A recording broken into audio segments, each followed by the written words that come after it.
Maya Reeves had oil stains on her hands that never quite washed out. Not that she minded. After 3 years working as the lead mechanic at Forward Operating Base Sentinel, those stains felt like badges of honor. While other soldiers got medals and recognition, she kept the base running. Helicopters that wouldn't start, trucks with busted transmissions, generators that died in the middle of the night. She fixed them all.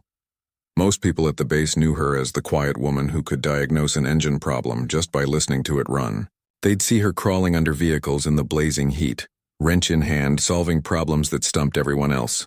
What they didn't know was that Maya hadn't always been a mechanic. That wasn't the life she'd planned. 8 years ago, she'd been someone completely different. Back then, she was part of an elite special operations unit, the kind of team that got dropped into situations most people never heard about. She'd spent 5 years doing work that she couldn't talk about, going places that didn't officially exist, handling threats that never made the news. She'd been good at it too. Really good. Her team called her Ghost because she could move through hostile territory without leaving a trace. Then came the training accident that changed everything. A night jump that went wrong. Her parachute deployed late and she hit the ground hard.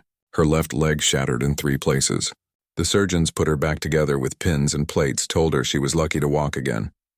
But walking wasn't enough for special operations. You needed to run, to jump, to move fast when everything went sideways. Her combat career ended in a hospital bed with a morphine drip, and the knowledge that the person she'd been was gone forever. She could have taken a desk job. Plenty of former operators did. But Maya couldn't stand the idea of sitting in an office, watching younger soldiers do the work she used to do. So she reinvented herself, went to school, learned everything about engines and mechanical systems. Turned out she had a knack for it. Tools made sense to her. They didn't require perfect legs or split-second reflexes, just patience and skill. The base became her new normal.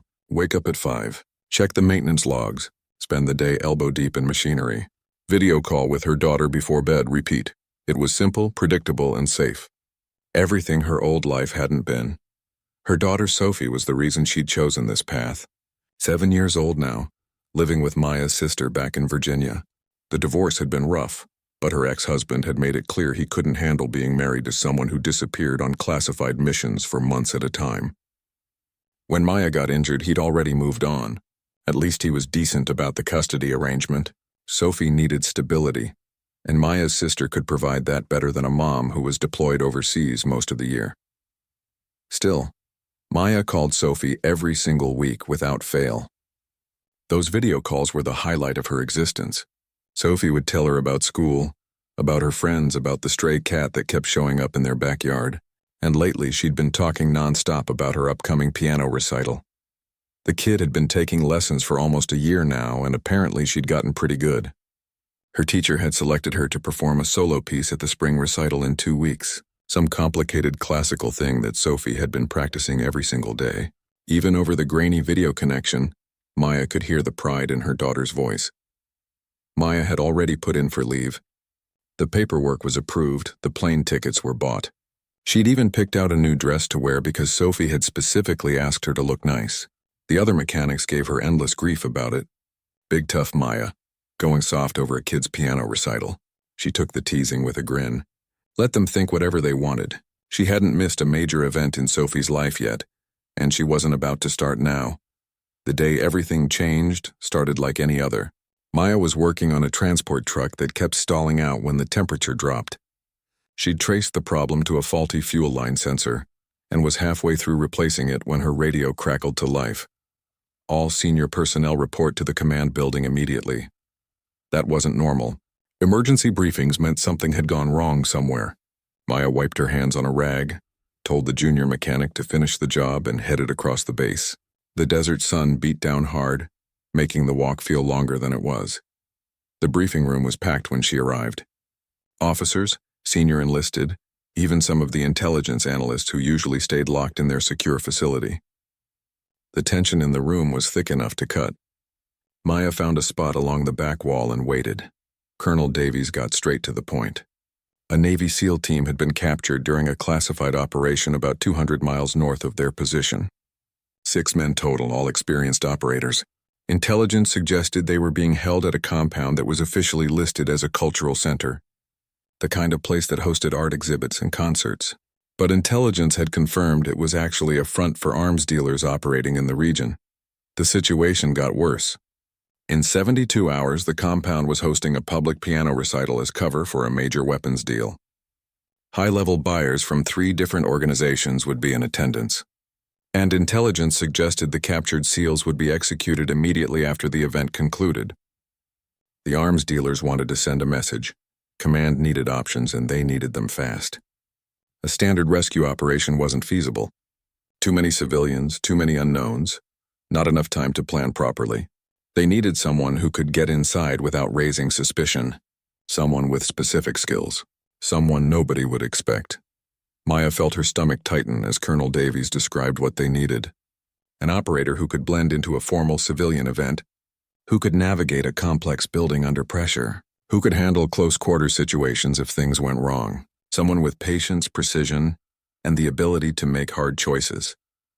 After the briefing ended, people filed out discussing options and possibilities. Maya stayed behind, staring at the reconnaissance photos projected on the screen. The Cultural Center was a renovated Cold War-era building, all elegant architecture on the outside with a maze of basement levels underneath. Her mind automatically started processing the layout. Sightlines, choke points, escape routes. The kind of analysis she hadn't done in years. She tried to push the thoughts away. That wasn't her life anymore. She was a mechanic. She fixed things. Safe, simple things that didn't shoot back. She had a piano recital to attend in 2 weeks. Her daughter was counting on her. But the faces of those captured SEALs wouldn't leave her mind. 6 men sitting in cells, knowing they had maybe 3 days left to live. 6 families waiting for news that might never come. 6 soldiers who'd gone into danger expecting their country to have their backs. Maya walked back to the motor pool in a daze. She tried to focus on work, on the ordinary problems of broken engines and faulty wiring. But her hands moved mechanically, while her mind was somewhere else entirely. Somewhere she'd promised herself she'd never go back to. That evening, she sat alone in her quarters staring at her phone. She should call Sophie, hear her daughter's voice, remember what mattered. But she couldn't bring herself to do it, not yet, not until she figured out what she was about to do. The knock on her door came just after 2100 hours. Colonel Davies stood in the hallway, a thin folder in his hands. He didn't waste time with pleasantries. He'd pulled her classified personnel file, read every after-action report from her years in special operations, knew exactly who she'd been before the accident. Before she became invisible behind a toolbox and a quiet reputation, he knew about the nickname. He knew about the missions that still carried the highest security classifications. The folder contained details she'd spent 3 years trying to forget. Confirmed eliminations, successful infiltrations, hostage rescues against impossible odds, commendations from commanders who couldn't officially acknowledge what she'd done. The complete record of the ghost. Davies laid it out clearly. The mission was volunteer only. Command couldn't order anyone to do this. The probability of success was low, the probability of survival even lower. But they had no other assets in position, no time to bring in outside help. Those SEALs would die unless someone did something impossible in the next 3 days. He needed the ghost, not the mechanic. The choice was hers. Maya didn't sleep that night. She sat in her small quarters staring at the folder Colonel Davies had left behind. Every page was a ghost from her past, reminding her of the person she used to be. The person she'd buried under 3 years of routine maintenance work and careful normalcy. She kept thinking about what Davies had said. 6 SEALs, 72 hours, no other options, but she had Sophie's recital in 2 weeks. She'd made a promise. Her daughter had already lost so much because of Maya's career. A father who couldn't handle the stress, a mother who was gone more than she was home. Sophie deserved at least one parent who showed up when they said they would. Around 3 in the morning, Maya pulled out her phone and opened the photos. There was Sophie from last month. Gap-toothed smile holding up a math test with a gold star on top. Another one from her birthday. Chocolate cake smeared on her face. And the most recent one, Sophie sitting at the piano concentrating hard on the sheet mu. Sick in front of her. That's when Maya noticed something she'd missed before. The sheet music was visible in the photo if you zoomed in. Chopin. Revolutionary Etude. A complicated piece for a 7-year-old, but Sophie's teacher believed in pushing her students. Maya had heard her daughter practice it during their video calls, the melody stumbling in places but getting stronger each week. She closed the photos and opened the reconnaissance images Davies had included.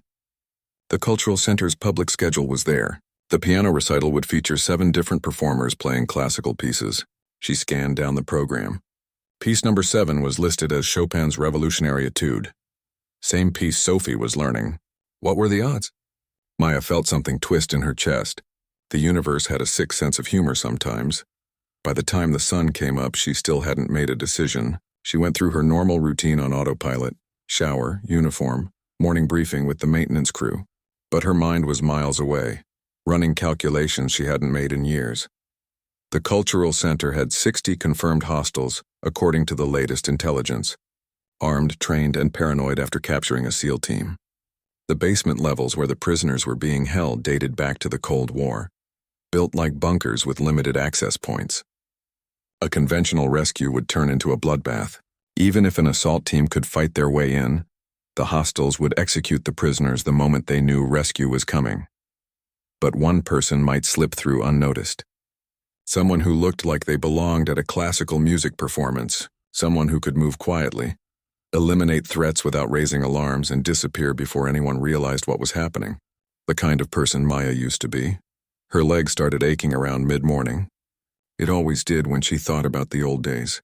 Physical therapy had helped, and most days she barely noticed the plates and pins holding her femur together. But stress brought back the phantom pains, the memory of that last jump, the feeling of hitting the ground wrong and knowing instantly that everything had changed. Could she even do this anymore? Her shooting scores at the range were still excellent, but range shooting wasn't the same as real combat. Her hand-to-hand combat skills were probably rusty, and moving through a hostile environment with a bad leg was asking for trouble.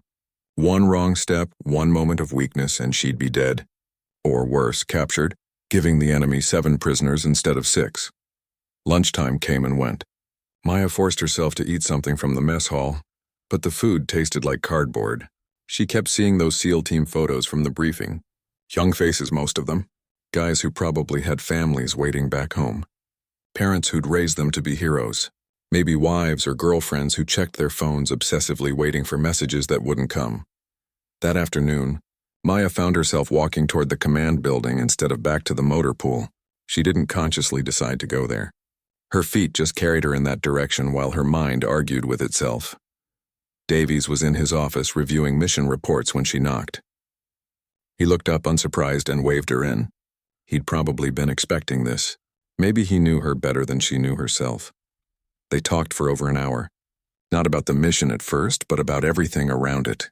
Davies had read her psychological evaluations from after the injury. He knew about the depression, the therapy, the slow process of rebuilding a life after losing the only identity she'd ever known. He wanted to make sure she was considering this for the right reasons. Was she trying to prove something? Trying to reclaim a past that was gone? Or was she genuinely the only option for saving those men? Maya was honest with him. She didn't know. Maybe it was all of those things tangled together. But she kept coming back to one simple fact. If she said no and those SEALs died, she'd have to live with that. Every time she looked at Sophie, every time she tried to convince herself that she'd built a good, quiet life, she'd know that 6 men had died because she'd chosen safety over action. Davies nodded slowly. He'd expected that answer. Then he asked the harder question. What about Sophie's recital? The mission timeline was tight. Even if everything went perfectly, Maya would be cutting it close to make it back in time. And if things went wrong, if she was injured or worse, Sophie would be waiting at that recital for a mother who'd never show up. That question sat between them like a weight. Maya didn't have a good answer. She wanted to believe she could do both. Complete the mission, save the SEALs, make it home in time to watch her daughter play piano. But life didn't work like that. She'd learned that lesson the hard way years ago. Finally, she told Davies she needed to make a phone call before deciding. He understood, gave her privacy, and closed the door on his way out. Maya sat alone in the colonel's office and called her sister. It was early morning back in Virginia, but Rachel answered on the second ring. She always did when Maya called outside their normal schedule. They talked about nothing important for a few minutes. Rachel could tell something was wrong but knew better than to push. Maya had never been able to tell her sister about the classified work, but Rachel had figured out enough over the years. She knew Maya had done dangerous things. She knew the injury had been worse than Maya admitted. She knew her little sister carried scars that went deeper than the ones on her leg. Finally, Maya asked if she could video call with Sophie. Just for a minute. Rachel didn't ask why, just went to wake her niece up. Sophie appeared on screen looking adorably grumpy, hair sticking up in every direction. She brightened immediately when she saw her mom, though, launching into an excited update about piano practice. Her teacher said she was doing really well with the Chopin piece. Only 2 more weeks until the recital. Maya was still coming, right? She'd promised. Maya watched her daughter's face and felt her resolve solidify. This was why she'd walked away from special operations. To give Sophie a chance at a normal life. To be a mom who showed up for piano recitals instead of disappearing on missions that couldn't be discussed. She'd made that choice once already. Why was she reconsidering it now? But then Sophie said something that changed everything. She told Maya about a project at school where they'd learned about military families. About how soldiers had to make hard choices to keep people safe. About sacrifice and service. Sophie's voice got serious in that way kids do when they're trying to sound grown up. She said she was proud her mom had been a soldier, even if Maya didn't talk about it much. After the call ended, Maya sat in the quiet office for a long time. She thought about all the things Sophie didn't know. About the missions that had kept threats away from American soil. About the soldiers who died so civilians could live in peace. About the complicated moral calculus of doing terrible things for good reasons. Those 6 captured SEALs were someone's sons. Maybe someone's fathers or brothers. They'd volunteered to put themselves in danger, just like Maya had once done. And now they needed help from someone who understood that world. Someone who'd lived in the darkness so others could stay in the light. Maya pulled out her phone and looked at the plane tickets she'd bought for Sophie's recital. 2 weeks from now. United Flight 847 departing at 600. She'd planned everything perfectly to make sure she'd be there on time. Then she opened a new message to her sister. Typed out the words she'd been dreading. There was a chance she might miss the recital. Something had come up at work. An emergency situation. She couldn't explain more, but she wanted Rachel to know that if Maya didn't make it, it wasn't because she didn't care. It was because she had to make an impossible choice. She didn't send the message yet. Just saved it as a draft. When Davies came back, Maya told him she'd do it. The mission was volunteer only, and she was volunteering. She had one condition, though. After this was done, regardless of how it turned out, she was finished with the military. Full retirement. She'd served long enough. Davies agreed without hesitation. He'd already prepared the paperwork. That night, Maya went to the armory for the first time in 3 years. The weapons specialist on duty looked surprised to see her.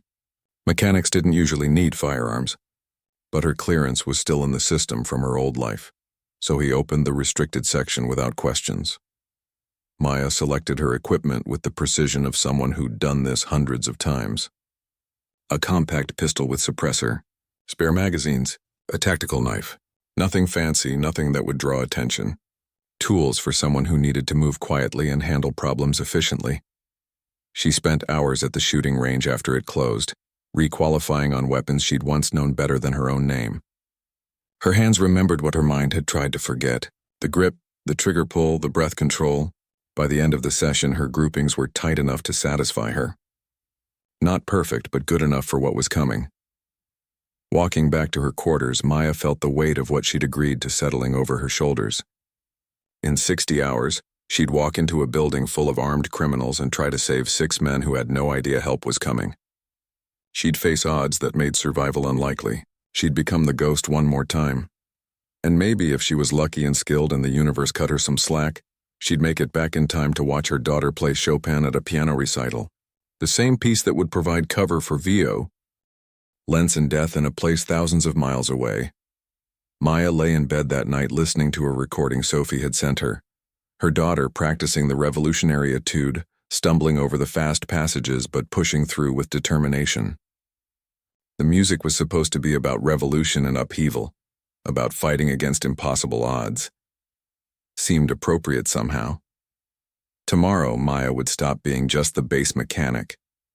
She'd start preparing to become someone she'd hoped never to be again. and 6 men she'd never met would live or die based on whether she could pull off one final impossible mission. The next 48 hours passed in a blur of preparation. Maya spent her days maintaining her cover as the base mechanic while her nights were consumed with mission planning. Intelligence kept feeding her updates, building layouts, guard rotations, confirmation that all 6 SEALs were still alive, though some were injured. The cultural center had been built in the 1960s as a showcase of architectural elegance during better political times. 3 stories above ground with soaring ceilings and marble floors. But underneath was where it got interesting. 2 basement levels that had originally been designed as bunkers during the Cold War. That's where the prisoners were being held, in what used to be secure storage rooms. Davies brought in a specialist from intelligence to help with the details. A woman named Chen who'd spent 15 years analyzing criminal organizations in Eastern Europe. She walked Maya through the threat assessment with clinical precision. 60 confirmed hostiles would be in the building during the recital, some posing as guests, others as staff. They'd be armed but trying to maintain appearances since civilians would be present.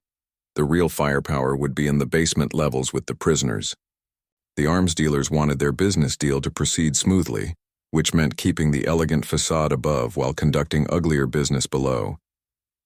Chen showed Maya the profiles of the main targets. Weapons traffickers from 3 different organizations coming together for one major deal. The kind of people who'd killed plenty before, and wouldn't hesitate to add 6 Americans to their count. They'd captured the SEAL team 3 days ago during a raid on one of their supply routes. Keeping the soldiers alive was tactical.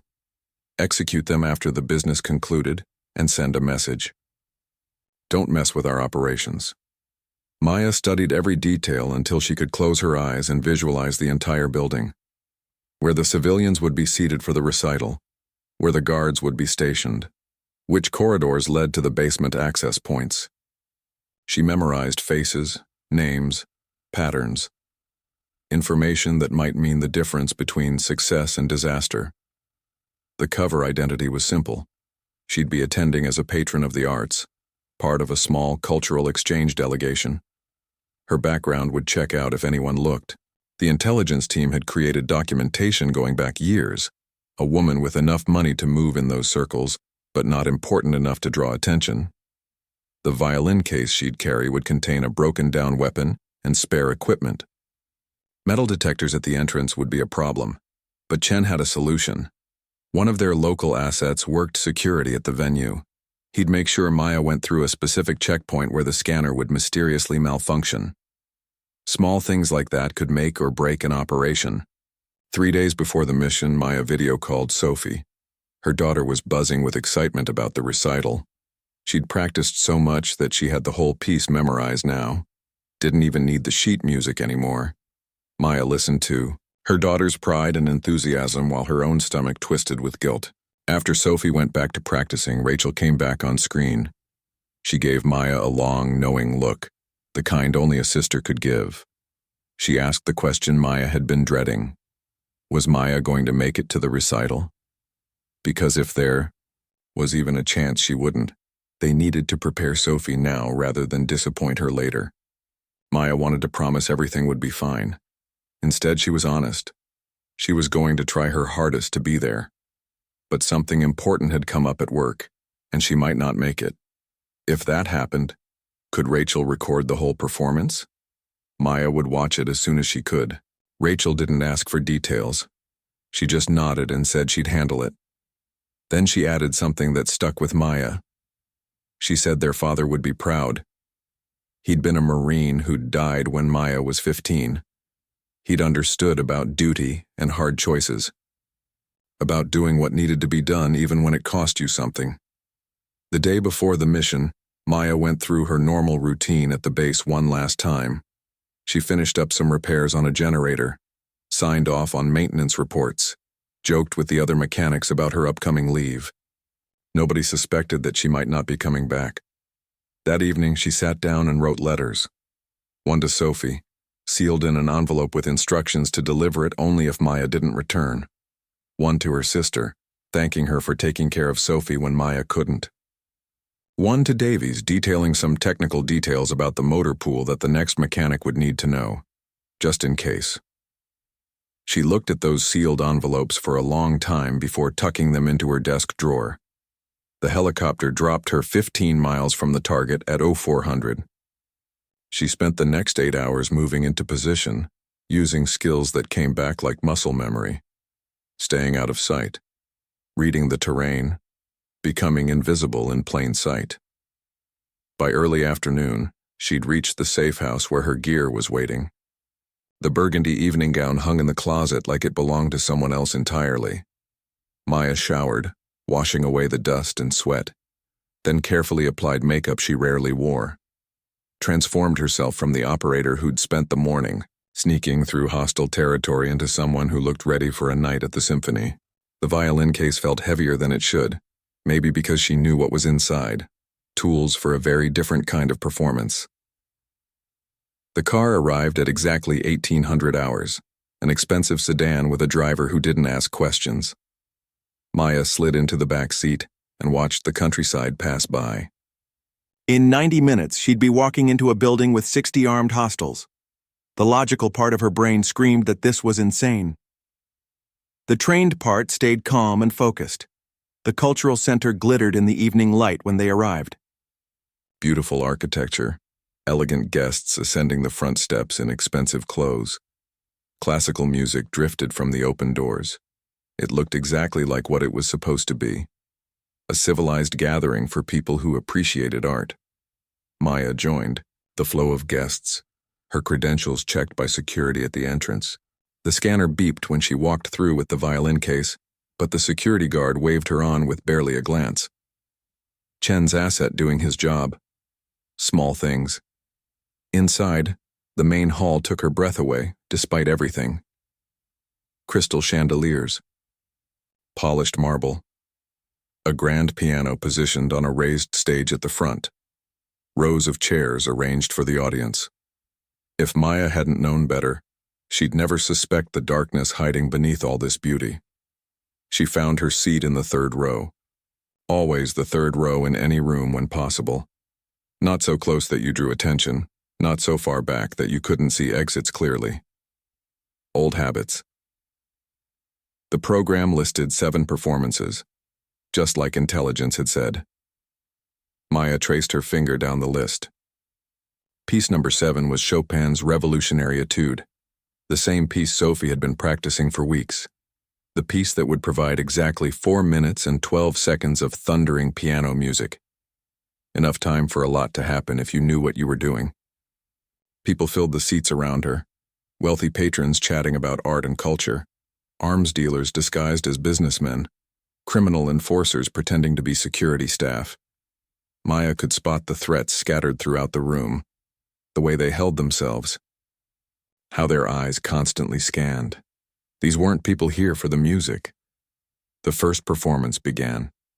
A young woman playing Bach, her fingers dancing across the keys. Beautiful, technically perfect, and meaningless to Maya. She used the time to count hostiles in the room. 17 visible from her position. At least 3 more in the corridors she'd glimpsed on the way in. That left 40 or more elsewhere in the building, probably concentrated in the basement with the prisoners. During the applause, Maya stood and excused herself quietly. Headed toward the bathrooms like any normal patron, but she bypassed them and found the service corridor she'd memorized from the building plans, the corridor that led to the basement access stairs. A guard stood at the door. Young guy, bored, not expecting trouble at a piano recital. Maya walked toward him with a confused smile, acting lost, asked in broken local language if this was the way to the bathroom. The guard started to redirect her, pointing back the way she'd come. His mistake was turning his head. Maya moved fast, one hand covering his mouth, the other striking the nerve cluster at the base of his neck. He dropped without a sound. She dragged him into a supply closet, checked his pulse to confirm he'd be out for at least 20 minutes, and took his radio and keycard. The stairwell smelled like concrete and old fear. Maya descended quickly but carefully, her heels clicking softly on the steps. She ditched the shoes by the time she reached the first basement level. Easier to move in bare feet, even with the bad leg. The corridors down here were different, No marble or elegance, just functional Crete-painted institutional beige. Fluorescent lights buzzed overhead. She could hear voices echoing from somewhere deeper in the complex. Guards talking, laughing about something. Living their lives while 6 Americans sat in cells waiting to die. Maya found the second guard outside a locked door. The building plan said this led to the old storage rooms converted into cells. He barely had time to register her presence before she took him down. Silent. Efficient. Necessary. The key card opened the door. Beyond was another corridor with 6 separate rooms branching off. She could hear someone moving in one of them. Quick check of the first 4 rooms. Empty. The 5th room held 3 of the seals. They looked bad, bruises, cuts, signs of interrogation, but they were alert enough to recognize rescue when they saw it. Lieutenant Hayes was in the last room with 2 other team members. He'd taken the worst beating, but his eyes were sharp when Maya cracked the door. She put a finger to her lips for silence and started working on the lock with tools from her evening bag. Hayes whispered one word. "Who?" Maya didn't answer. No time for explanations. She got the lock open and gestured for them to follow. Found the others and led all 6 SEALs to the stairwell. They were weak, injured, but trained enough to move quietly. That's when the alarm started screaming. Someone had found the unconscious guards. The entire operation was about to explode. Maya made a split-second decision. She pulled out the compact pistol from the violin case, pressed it into Hayes's hands along with the spare magazines, told him to take his team out through the kitchen exit on the first floor. She'd bought them maybe 5 minutes with the element of surprise. They needed to use it. Hayes started to argue. Training said you never left someone behind, but Maya cut him off. She knew this building better than they did. She'd prepared for this, and most importantly, she was the only one who stood a chance of buying them enough time to escape. She shoved Hayes toward the stairs and turned back toward the basement. Above them, the piano recital continued. The 7th piece would start any minute now. Chopin's Revolutionary Etude. 4 minutes and 12 seconds of thundering music. Enough time to finish this one way or another. Maya checked her remaining equipment. 1 knife. 1 compact backup weapon with 2 magazines, against 50-something hostiles who now knew something was wrong. The odds were bad, but odds had never stopped her before. She heard boots pounding down the stairs. The hostiles were coming to check on their prisoners, to secure their investment. Instead, they were going to find the ghost waiting for them, and upstairs the piano began to play. The opening notes of Chopin's Revolutionary Etude filled the building. The same melody Sophie had practiced at home, now providing soundtrack to violence and survival. Maya took a breath and stepped out into the corridor. Time to find out if she still had it. Time to see if a mechanic could become a ghost one more time. Time to make sure 6 men got home to their families, even if she didn't make it to her daughter's recital. The piano music crashed through the building like thunder. Maya heard it even in the basement corridors, the notes cascading down the stairwells. Revolutionary Etude, written about war and upheaval and fighting against impossible odds. Fitting. The first hostile came around the corner at a run, weapon drawn but not expecting immediate contact. Maya dropped him before he could raise the alarm. 1 shot suppressed center mass. He fell hard. The second one behind him got smart and tried to retreat. Maya couldn't let him warn the others. She moved fast despite the ache in her leg, closing the distance before he could key his radio. The knife solved that problem. 2 down, 50-something to go. She grabbed one of their radios and earpiece. The chatter told her everything. Teams converging on the basement. Prisoners missing. 1 team sent to sweep the kitchen area where the SEALs would be trying to escape. Orders barked in 3 different languages as the various criminal groups tried to coordinate their response. Good. Confusion was her friend right now. Maya moved through the basement using routes she'd memorized. The building's old Cold War construction worked in her favor. Thick walls, lots of small rooms and corridors, multiple ways to move between areas. She could hit and fade, appearing where they didn't expect her. The piano music continued above. She'd studied the piece before the mission, knew its rhythms and crescendos. The loudest passages masked the sound of suppressed gunfire. The timing was everything. 3 more hostiles came down the main stairwell in a group. Mistake. They were bunched up, moving too fast, treating this like a standard security sweep instead of a tactical situation. Maya caught them in the narrow corridor with nowhere to maneuver. 6 shots. 3 targets, professional, clean, done before they knew what hit them. 5 down. Her radio crackled. Someone shouting about intruders in the kitchen area. Shots fired. The SEALs were fighting their way out. That was good. It meant they were still moving, still alive, still in the game. It also meant half the hostile forces would redirect to that threat. Maya used the diversion. While attention focused on the kitchen, she worked her way to the building's utilities area, found what she was looking for. The main gas line that supplied the building's heating and the kitchen appliances. Old system, minimal safety features by modern standards. She damaged the regulator valve just enough. Not an explosion, not yet. Just a slow leak filling the basement level with flammable gas. Insurance for later. The piano thundered on. The piece was maybe halfway through. 2 minutes left. 2 minutes to finish this and get out before the final notes and the inevitable response. More hostiles poured into the basement. They were getting organized now, moving in coordinated teams, checking corners properly. The initial confusion was wearing off. Maya couldn't just pick them off anymore. Time to get creative. She found the electrical panel and killed the lights on the entire basement level. Darkness dropped like a curtain. The hostiles' flashlight beams cut through the black, giving away their positions. But Maya had prepared for this. She'd memorized the layout well enough to move without light. Voices shouted in the darkness, confusion returning. That was better. Maya moved like smoke through the corridors. She'd worn dark clothing under the evening gown. Easy to shed the fancy dress and blend into shadows. Each shot counted now. Ammunition was limited. Every target had to matter. 2 guards at the base of the stairs, flashlights sweeping the darkness. Maya circled behind them through a parallel corridor.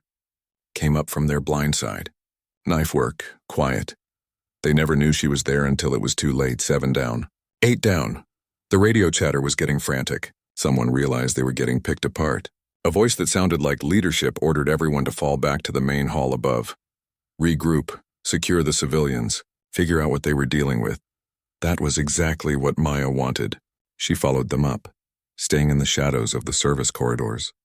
The piano was reaching its climax now, the fastest and most intense passage of the whole piece. Notes cascading like a waterfall, beautiful and violent at the same time. The main hall was chaos. Hostiles trying to maintain the facade of normalcy, while securing exits and checking threats. Civilians sensing something wrong, starting to panic. The pianist kept playing, though. Either incredibly brave or completely oblivious.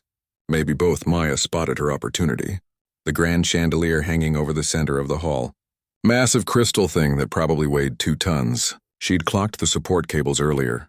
Noted they ran through a maintenance access panel in the ceiling. Old building, old systems, not built to modern safety codes. She made her way to the access corridor above the main hall. Found the cable anchor points. This was going to be loud. It was going to be obvious. But it would create the chaos she needed for the endgame. The piano was building to the final crescendo. Any second now. Maya positioned herself, aimed carefully at the main support cable, and fired 3 shots in rapid succession. The cable screamed as it parted under tension. Then the second cable, then the third. The chandelier dropped. 2 tons of crystal and metal crashed into the center of the main hall right as the piano hit its loudest passage. The timing was perfect. The chandelier exploded on impact, sending shrapnel and glass across the room. Civilians screamed and ran for exits. Hostiles dove for cover or tried to maintain control. Complete chaos. Maya moved during the confusion. She'd spotted the main arms dealers earlier. The real targets behind this whole operation. They were trying to evacuate through a side exit, protected by their personal security teams. Maybe a dozen hostiles clustered around 3 men in expensive suits. The fire alarm started screaming. Good. Between the chaos and the alarm, nobody could coordinate. Perfect conditions for what she needed to do. She came at them from the side corridor. Caught the security team focused on the main hall's chaos. 4 shots dropped the outer perimeter guards. The inner ring turned toward the threat, but they were packed too tight, getting in each other's way. Maya kept moving, kept firing.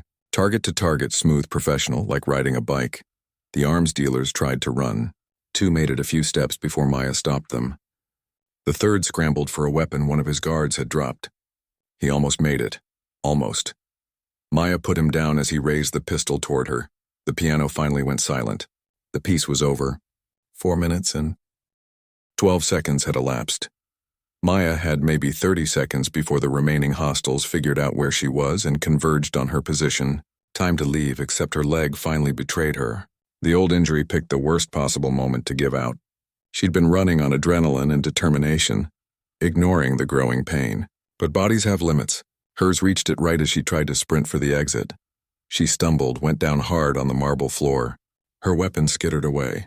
The remaining hostiles saw her fall and started closing in. 8, maybe 10 of them. All armed, all focused on her now. Maya rolled behind a pillar for cover and assessed her situation. It was bad, no weapon. Bad leg screaming. Multiple hostiles with clear lines of fire. The math wasn't in her favor. Her hand found the radio she'd taken earlier, the one still connected to the hostiles' communication network. She keyed the mic and spoke clearly in their language. Basement level is full of gas. I'm betting you noticed the smell. One spark and this whole building becomes a crater. The advancing hostiles hesitated. They definitely noticed the gas smell. Maya had made sure of that. Here's the deal, she continued. You let me walk out of here. You let the Americans in the kitchen go. You forget this ever happened. Or I trigger the ignition charge I placed on the gas main and we all go up together. Bluff, she had no ignition charge. But they didn't know that. And people who dealt in violence understood mutual assured destruction very well. A tense silence. Maya could see them calculating. Was she serious? Was she bluffing? Was it worth the risk? One of them lowered his weapon. Then another. The leader of the group made a gesture. Stand down. Let her go. Not worth dying over this. Maya pulled herself up, trying not to show how badly her leg was injured. She limped toward the exit, keeping her back to the wall, watching the hostiles watch her. Every step felt like it might be her last. Any second someone might decide to take the shot anyway. But she made it to the door, made it to the service corridor beyond. Behind her, she heard them shouting at each other, arguing about what to do. She didn't stick around to hear the conclusion. The exterior door led to a loading area. The NATO rapid response team was pulling up just as Maya emerged. Hayes must have called them in as soon as his team got clear, the cavalry arriving right on time like in the movies. Maya collapsed against the wall and finally let herself feel the pain. Her leg was done. She'd torn something important. The adrenaline was fading fast and everything hurt. A medic ran over, started asking questions she could barely hear over the ringing in her ears. She managed to tell him about the gas leak in the basement, about the remaining hostiles inside, about the civilians who still needed evacuation. Then she passed out. When she woke up, she was in a military transport, an IV in her arm, bandages on wounds she didn't remember getting. Hayes was sitting across from her looking rough but alive. He met her eyes and nodded once. No words needed. 6 men going home to their families because a mechanic remembered how to be a ghost. But Maya's first thought wasn't about the mission. It was about the date. She grabbed the medic's arm and asked what day it was. How long had she been out? 12 hours. It was the next morning. Sophie's recital was in 13 days. If Maya's leg wasn't too badly damaged, if the military processed her discharge quickly, if she could get on a plane before the doctors wanted to keep her for observation, it was going to be close. Too close, but she'd made it out of the building alive. That was more than she'd expected when she walked in carrying a violin case full of weapons and a prayer. The piano music still echoed in her head. Revolutionary etude about fighting impossible odds, about refusing to surrender even when everything said you should. Maya closed her eyes and let the exhaustion take her under again. She'd done her part, saved 6 lives, settled old debts with the person she used to be. Now she just needed to make it home in time to hear her daughter play the same piece. In a safe auditorium, with no violence, no desperate choices, just music and pride and a normal childhood moment. Just one more impossible thing to accomplish, and Maya had gotten pretty good at impossible. Maya spent 2 days in a military hospital that officially didn't exist. The doctors told her what she already knew. She'd torn ligaments in her bad leg, reopened old fractures and done damage that would take months to fully heal. They wanted to keep her for observation. Run more tests. Make sure the hardware in her leg hadn't shifted. She told them she was leaving in 48 hours whether they liked it or not. There was somewhere she needed to be. Colonel Davies visited on the 2nd day. He brought the paperwork for her discharge. Honorable, full benefits. a commendation that would go into a classified file nobody would ever read. He also brought news. The mission was being sealed at the highest levels. The 6 SEALs were home. The arms deal had been disrupted. 3 major weapons trafficking organizations were in chaos after losing their leadership. Nobody would ever know what Maya had done. There'd be no medal ceremony, no public recognition.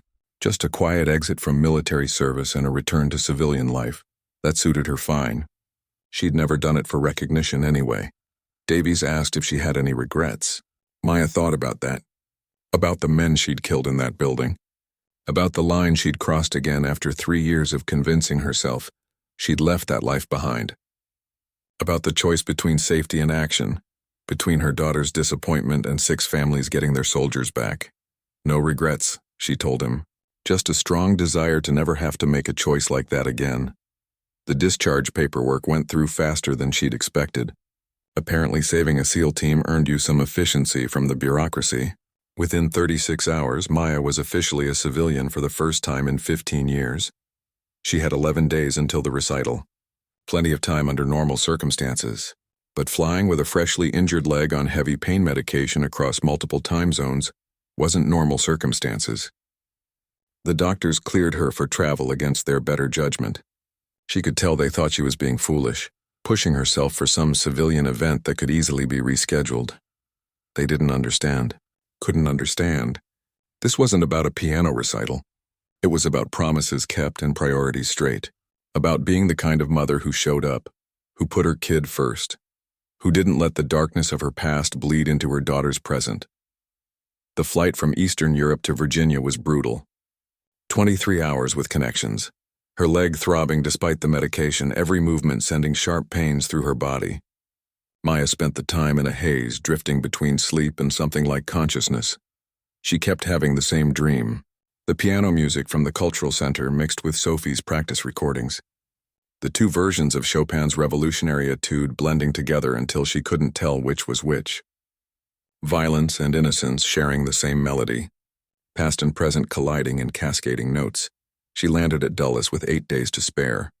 Rachel picked her up from the airport, took one look at her sister limping through the terminal and didn't ask questions. Just helped her to the car and drove toward home. They didn't talk much during the drive. Rachel had learned years ago that Maya couldn't discuss the classified work. But she understood enough. Whatever had happened overseas, it had cost Maya something. The limp was worse than before. The shadows under her eyes were deeper. Her little sister looked like she'd aged 5 years in the last 2 weeks. Sophie was at school when they arrived at Rachel's house. Maya was grateful for that. She needed time to shower, to make herself presentable, to hide the worst of the damage before facing her daughter. Kids noticed everything. Sophie was smart enough to see through a weak cover story. She managed to clean up and change into comfortable clothes before Sophie's bus arrived. Heard the front door bang open and her daughter's excited voice calling out. Maya took a breath, put on her best smile, and walked out to meet her. Sophie's face lit up like Christmas morning. She'd been told Maya might miss the recital, so seeing her mom standing there a full week early was an unexpected gift. She ran over for a hug, then immediately started talking about the piano piece, how she'd gotten it perfect during yesterday's practice, how her teacher said she was ready, how nervous but excited she was. Maya listened to every word, soaking it in. This was why she'd walked into that building, why she'd faced down 60 armed hostiles, why she'd become the ghost one more time, so her daughter could be excited about a piano recital instead of grieving a mother who'd never come home. The next week passed in a comfortable routine. Maya spent most of her time resting, letting her leg heal as much as it would in the limited time available. She sat on the couch with ice packs and elevation, while Sophie practiced piano in the next room.